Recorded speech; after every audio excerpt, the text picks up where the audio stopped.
Hi there. If you're in business, then you need leads. And other people go online because they have needs.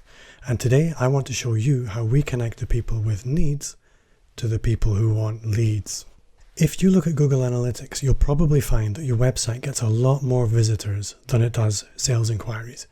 And that's because a lot of people are very early in their buying journey, or you didn't persuade them to do business with you. If these people walked into a shop you owned, you would never let them walk in and then walk out without having a chat.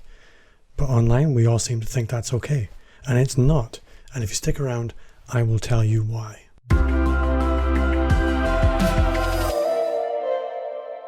Hi there, my name's Bob Gentle and welcome to Amplify. If you enjoy content, and I speak about everyday digital marketing content, then you should consider subscribing to this channel. Just hit the big red subscribe button and hit the bell. That way you'll get notified every time I publish new content, which is usually every Tuesday. And if you do enjoy this video, at any point while you're watching, hit the thumbs up button and let YouTube know they should show it to more people. If you have questions, drop them in the comments when they come up. While you're watching, just type them in the comments and I'll be waiting down there to continue the conversation with you. So the difference between a highly converting website and a poorly converting website is how they handle these looky-loos. High-performing websites take for granted that you're probably not ready to spend money, and they offer you something you are ready for. These somethings are called lead magnets, and you normally find them something usually in the form of a PDF download, an ebook, a simple course, a webinar, a free challenge, that kind of thing. Lead magnets are offered first in a bid to demonstrate some value, and secondly to establish a relationship. Because we ask for an email address in exchange, it's a trade, it's not a freebie. Thinking of this as free content is very misleading. It's not free information. They buy it with something they value, and that's their email address. So now they bought from you, you now have three distinct advantages. You have an email address, and you should use it to continue giving regular value through their inbox. You can nurture this relationship over time, ideally into a sale.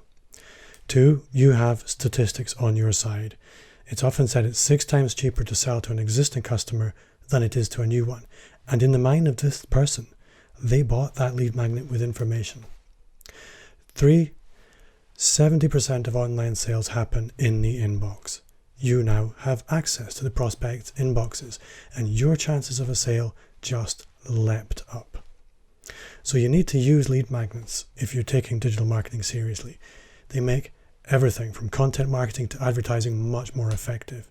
Your conversion rate will leap in every area of your digital marketing when you spend time implementing lead magnets. So what makes a good lead magnet? In some industries, it can be a bit of a struggle. Many industries are very practical and transactional, and there's no standard practice. There's no one to copy because everybody's doing an equally bad job. So have a little bit of a think. Who is your ideal customer? What problems or pain points do they have? When they buy your service, what are they trying to move away from? What are they trying to move towards? What are some common goals or desires? What can you offer them that will make it easier for them to emotionally or practically get closer to their goals?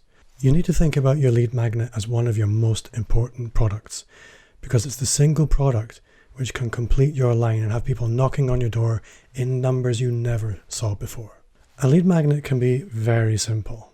From one perspective, it could be nothing but a blank PDF. After all, once you have the email address, does it matter? Does it matter what they think of you because you have the email address? Yes, it does, because what you deliver for them reflects on your brand. So my guidance for creating lead magnets is this. 1, make a simple promise.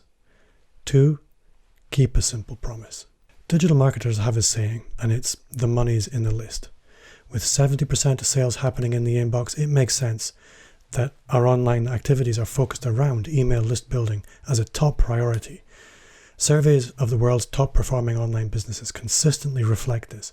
And when asked, most established online business owners state as their most consistent regret, I wish I'd started building my email list much sooner. Another very big mistake I see people making is having a small list and not using it. Smaller lists are normally more targeted, fresher, and for this reason they can be much more effective. Having a list and not using it is literally leaving money on the table.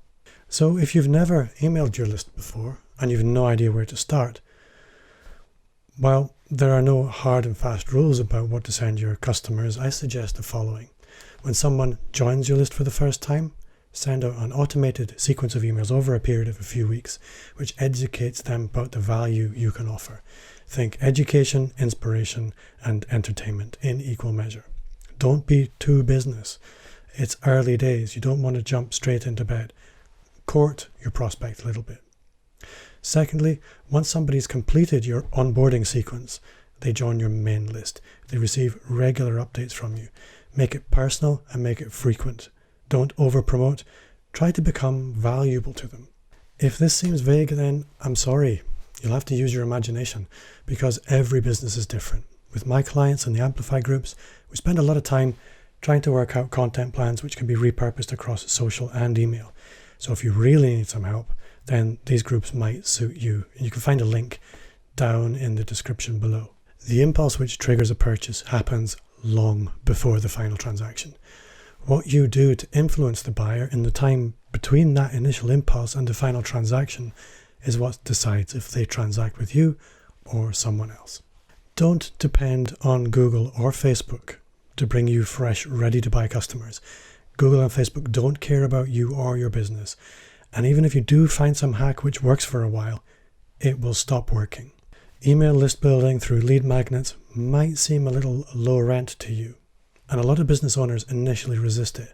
But what they don't understand, this is what works for anyone doing well online.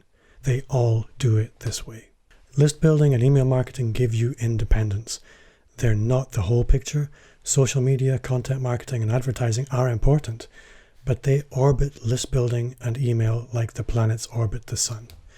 If you need some help getting started, then join my free Facebook community. You'll find a link in the description below. I will be waiting for you there or in the comments below this video. So pile in and let's continue this conversation. If you enjoy content like this, then give this video a thumbs up. Let YouTube know it matters. And also subscribe. And if you do subscribe by hitting the red button, then also hit the bell. That way YouTube will send you notifications every time I publish new content, which is normally every Tuesday. Thanks for watching. My name is Bob Gentle, and I will see you next week.